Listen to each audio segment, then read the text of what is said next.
উপজেলা মহিলা দলের সভাপতির পদ পেলেন আওয়ামী লীগ নেত্রী। বাংলাদেশ জাতীয়তাবাদী মহিলা দলের গাইবান্ধার পলাশবাড়ী উপজেলা শাখার ৫১ সদস্যের একটি পূর্ণাঙ্গ কমিটি ঘোষণা করা হয়েছে। এতে সভাপতির পদ পেয়েছে আরজিনা পারভিন চাঁদনী। তিনি ইতোপূর্বে আওয়ামী লীগের রাজনীতিতে সক্রিয় ছিলেন। এছাড়া সংরক্ষিত মহিলা আসনের সংসদ সদস্য প্রার্থী হয়ে দলের মনোনয়ন ফর্ম সংগ্রহ করেছিলেন।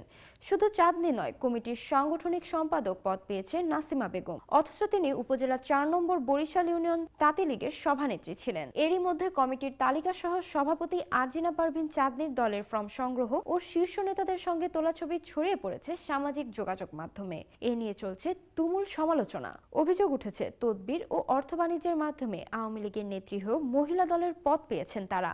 ৫ আগস্টের আগেও বিএনপির বিরুদ্ধে সক্রিয় ছিলেন, অথচ জেলা মহিলা দলের নেত্রীরা জেনে শুনেই তাদেরকে পদ দিয়েছেন। শুক্রবার জাতীয়তাবাদী মহিলা দল গাইবান্ধা জেলা শাখার সভানেত্রী ও সাধারণ সম্পাদক স্বাক্ষরিত দলীয় প্যাডে ৫১ সদস্যের পলাশবাড়ী থানার মহিলা দলের পূর্ণাঙ্গ কমিটি ঘোষণা করা হয়। তালিকায় দেখা গেছে ১ নম্বর ক্রমিকে মহিলা দলের সভাপতি হিসেবে আরজিনা পারভিন চাঁদনী ও ৮ নম্বর ক্রমিকে নাসিমা বেগমের নাম। এই তালিকা প্রকাশের পরপরই নানা আলোচনা সমালোচনার সৃষ্টি হয়। সেই সঙ্গে মহিলা দলের সভাপতি ও সাংগঠনিক সম্পাদক পদে আওয়ামী লীগ নেত্রীদের নাম দেখে ক্ষুব্ধ নেতাকর্মীর অনেকেই প্রতিবাদ জানিয়ে ফেসবুকে পোস্ট ও মন্তব্য করেছেন। কেউ কেউ প্রকাশ্যে মন্তব্য করেছেন, টাকার বিনিময়ে এই কমিটি দেওয়া হয়েছে।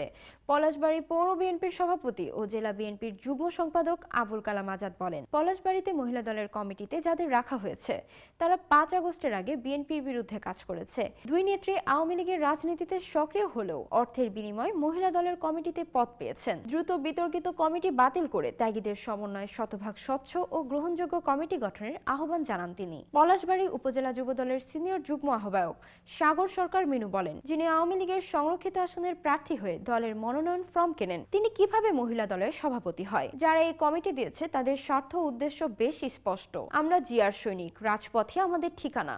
আমরা কখনো আওয়ামী লীগের প্রেতাত্মাদের দলে জায়গা দেব না। আরজিনা পারভিন চাঁদনী দাবি করেন, আওয়ামী লীগ করার প্রশ্নই ওঠে না। এরকম ছবি বিএনপি নেতাদের সঙ্গেও রয়েছে। আমার বাবা ও পরিবার বিএনপির রাজনীতি করেন এবং এখনো একজন জনপ্রতিনিধি।